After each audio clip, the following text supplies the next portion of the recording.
What's good, YouTube? It's me, Voice Code, back in another video. Today, let's talk about how to beat the Mannadium deck that's probably going to be seeing a lot of play as a premier combo deck in this upcoming format.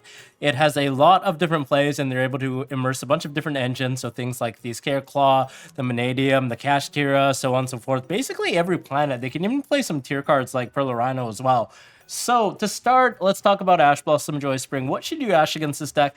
Well, generally, you should ask anything that potentially gives them a +1 or multiple cards off of one card, because the thing with combo decks is you cannot allow them to snowball in today's meta game. Like, the game is just so fast now. If you allow one card to become like 2 or 3 cards, then chances are you're probably not going to be able to break that board with the whatever other cards you have in your hand, right? So things that give them a +1 advantage, for example, Mannadium Abscission, if they're targeting their Meek or one of their babies, the little ball thingies, to pop and then add a copy of Peaceful Planet Calarium, then that's something you definitely want to ash, because when they pop, they're going to get the effect as well to get that from deck, and they're going to be able to add Calarium, so that's already 2 cards off of 1, right? So anything that gives them more than 1 card. Another card that you might want to ash is also Hero Lives, if they're actually playing this. I know not a lot of builds are playing this, but the fact of the matter is that a Hero Lives can actually allow them to get into E-Hero Prisma, which can send a copy of the Visa Starfrost from their deck to the graveyard by revealing the new fusion monster. And that just kind of does a couple of things for them, because first and foremost, they can reveal Visa's Vicious Astrolabe to someone to make it Visa Starfrost, and then when it's treated as Visa Starfrost as name, they could actually link that off into the Scareclaw Lightheart, which allows them to add a copy of Rickphobia, and then also start to snowball their plays, because they're going to be able to add a card off Rickphobia and also add have the Scareclaw Lightheart as a free body on board, right? So things like that, and also the fact that it doesn't take up their normal summon, it just does a little too much. Another cards that you want to ash, potentially the Reichheart, because this has the ability to allow them to add a copy of the Scareclaw spell that revives Scareclaw Revival, and they also get to draw a card most of the time, because when they summon it, they generally have 3 monsters in defense mode, so that's just a little too much, allowing them to add the Extender plus drawing a card. Generally, things that you don't really want to ash are, in my opinion, like the 1-for-1s, things like the field spells, so like Peaceful Planet, you don't want to ash that. That's just like, chances are they have like the 4 other cards in their hand, they're still going to be able to combo anyways, so you just ashing that is not great. Potentially also Primitive Planet Rickphobia after they search it off of the Lightheart. I'm not sure if ashing this is really correct, because if they hard opened the Scareclaw Rightheart, then you get punished anyways. It's almost like you didn't have the ash in your hand, because they do play multiple copies of this. I know that most builds actually play 2 copies of this at least. So yeah, potentially just holding it for when it hurts. Also recognizing when your opponent's hands are bad. For example, if they go like normal summon like a Meek, and then they trigger the effect of Realmheart in their hand to try and pop it, you could potentially ash the effect of the Meek in the graveyard, because half the time that's like a really bad starter for the deck. Generally, they would rather start with their other engines and be able to use Visa Starfrost to pop the monster and then also make Baron, so on and so forth. So if they're going like a weird play like that, and you can kind of read that too. Sometimes they're like looking at their hand, they're thinking, and they're like, oh, and then they kind of commit the Meek to the board and use a Realmheart or something like along those lines. Or even like Visa Starfrost off of a normal summon Meek. If they're wasting the normal summon on the Meek, then if their hand's probably not the best. So ashing that Meek and recognizing that they require that to resolve in order to further their plays is definitely something that you could do. The next card I want to talk to you guys about is actually DROLL Knockbird. So this is actually one of the all-star hand traps that are definitely going to see a lot of main deck and side deck play in this upcoming format, because it's so versatile against every deck. I think it's not really bad against a certain matchup other than like Labyrinth, for example. I just think it's so good against all the combo decks, especially.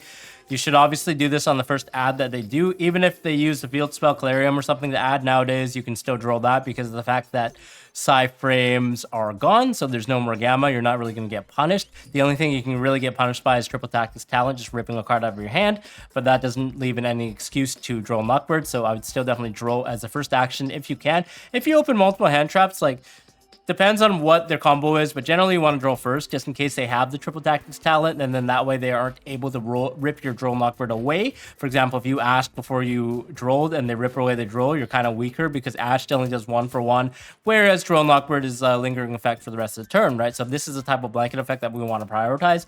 Generally, they still can put up a board, potentially of 2 or 3, sometimes 3 interruptions, depending on their hand, if it's like super godlike, but half of the time that DROLL does stop them, whittle them down quite a bit, so they're not able to full combo, and then with the 5 remaining cards in your hand, you should be able to have a fighting chance.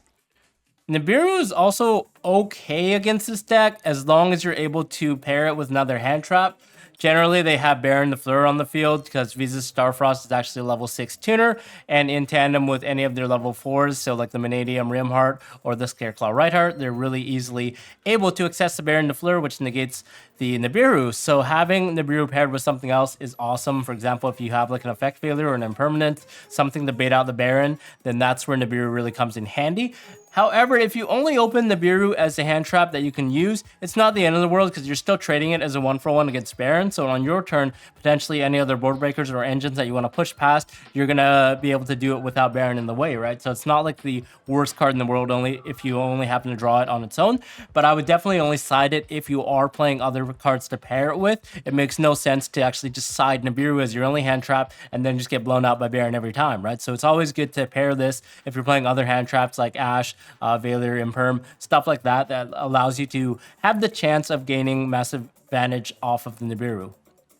D-Shifter is no-brainer, but if you are playing like Cashier or Flunderies or any deck that can take advantage of Shifter, it's very powerful in this deck. Now, the one thing with Shifter that I would definitely suggest you guys do is use this in draw phase or standby phase, but not the main phase 1. I know a lot of players were actually holding Shifter in previous formats to punish their opponent. For example, against Tears, when they go share an effect, chaining Shifter there is huge momentum because they kind of commit 2 cards to the table, they lose 1 by discarding it.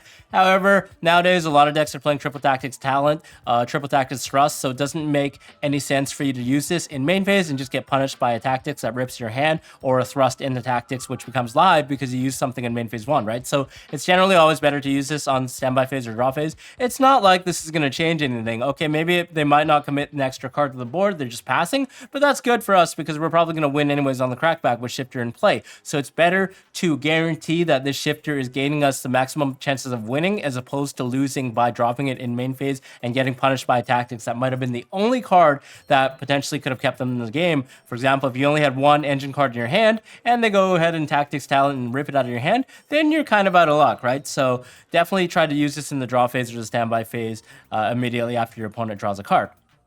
Okay, another card that some people have been talking about is actually Retaliating Sea. This is obviously decently good against Branded, against Purely, against any deck that uses spells to summon, against Runics. Against this deck, I don't think it's that good, unfortunately. It's only really live if they play something like a Hero Live, so you can actually stun them with a Macrocosmos at the start of their combo. The other choke point that it is live at is when they search the Scareclaw Arrival. However, it's not great because even if you Retaliating Sea here, they're already probably going to have Visa's Starfrost on the field in their standard combo alongside the Rightheart, so they just make a Baron de Fleur and then pop your Retaliating Sea. Even if you're playing Contact Sea to search, Contact Sea's level is very odd. It's the level 6, which with a level 4 Meek, when it's special summon off its effect against 2 levels, they can instantly go into another level 10 Synchro, or potentially even worse is that they can use this to link off into a 4 material Appaloosa. So I don't really recommend Retaliating Sea, but it could be a card that you bring in if you have nothing else to bring in for that matter. Talking about other cards, Spear Mode. This is a card that I think a lot of people have actually forgotten about because of the fact that it's not really popularly decided. Every deck needs its normal summon nowadays, so you have to kind of play this in like a trap deck like Labyrinth or something along the lines. But if you are playing something like Labyrinth, I think this card is very good against the deck because they're always putting at least 3 bodies on the board. The typical M board they usually have is nowadays Appaloosa to negate monster effects. They have a Baron de Fleur, and half the other times they also have the Dissipator as well, which is causing you some stress. So being able to tribute off those 3 weenies right away for a little chicken egg is pretty fun in my opinion. So I would definitely recommend siding this card, especially when it's decently good against other decks in the format like Sprites and other decks that put up a bunch of monster bodies onto the board, potentially even Dragon Links. Okay, and let's talk about Effect Veiler, Infinite Impermanence, and Ghost Mourner, Moonlit Chill. So these cards are decently good against this deck. A lot like Ash Blossom that we talked about earlier, you want to hit them on the choke points where it hurts. You want to hit them on any card that allows them to get at least 2 or more cards. So you don't want them to snowball advantage. We want to stop that by all means possible.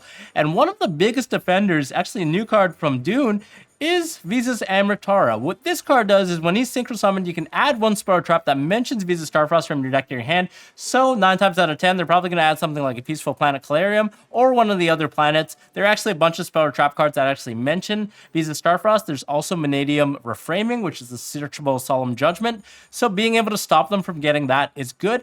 And then twofold, the other thing is this monster is actually treated as Visa Starfrost. Its name becomes Visa Starfrost while he's on the field, which means that he's going to be able to link it off into Scareclaw Lightheart, therefore adding a copy of Reichphobia, going into the Scareclaw Reichheart, into the Scareclaw Arrival, so on and so forth. So they're potentially getting 3 or 4 cards out of this one little level 8 synchro. So we definitely want to stop them from doing that, and one effect veiler will not only stop them from adding, but also stop the continuous effect from being treated as Visa Starfrost on the table, meaning they cannot link this off. So we get like 2 birds or more birds with 1 stone. So that's something I would definitely recommend.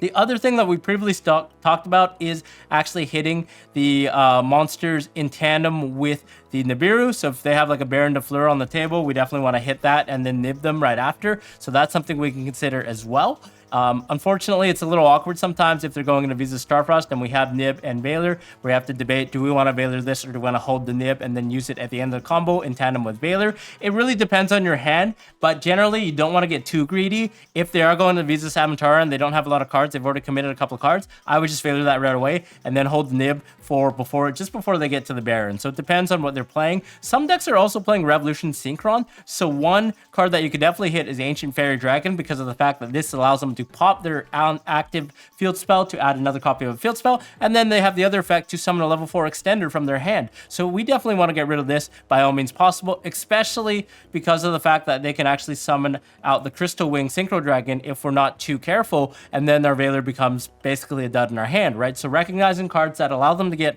multiple cards in tandem, multiple advantage, is something we definitely want to affect Veiler right away. So yeah, those are some cards to definitely affect Veiler. Dark Ruler No More is a lot worse against this deck because they're diversifying their interrupts. Half the time they have the monsters on the board, but they also have something like a reframing set to negate powerful cards like Evenly Matched and Dark Ruler No More. Also, they potentially have cards in hand that they could follow up with a crackback. So the thing with Dark Ruler No More, you do have to pair it. It's a lot like Nibiru, where you have to pair it with other hand traps or other board breakers to bait out the reframing, and then Dark Ruler, and then from there, the rest of your hand has to be gas. So it really depends what type of strategy you're going for, what type of deck you're going for.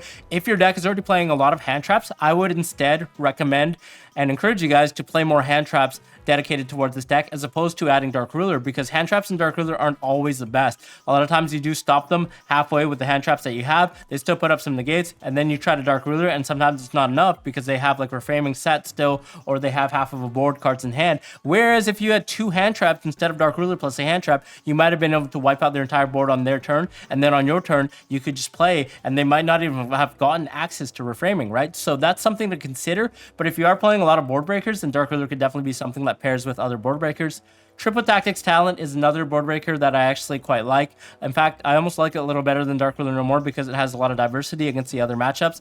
A lot of players are still playing hand traps now in this format because they realize there are a lot of decks that are susceptible to hand traps, like all these combo decks, like Mannadium, all these Scareclaw decks, the different Revolution Synchron decks, Tier Limits, all those decks are a lot weaker to hand traps and board breakers. So a lot of people are recognizing that, and they're playing hand traps, which means that us playing tactics could be decently good going first or second. And this card, when paired with hand traps, it's a little better because you're actually getting value out of it. You're either able to draw 2 cards when they try to negate it, another card that you control, or you can steal something and try to crack their board that way. Whereas Dark Ruler No More kind of relies on you having other cards to play in addition to what you have, right? So Tactics kind of allows you to get a body by stealing theirs while breaking their board.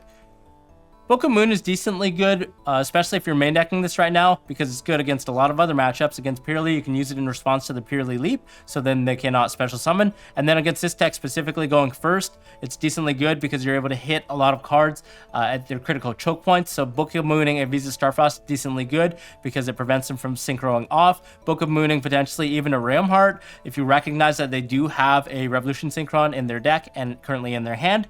So Book of Mooning a tuner can also hurt them quite bad, so they can't go off into their synchro plays. Going second, it's at least a 1-for-1 negate or something that triggers the Baron to negate or else get flip face down. And it also allows you to potentially play through some of their negates. If they play something like an Imperm, you can chain the Book of Moon to push your monster effect through.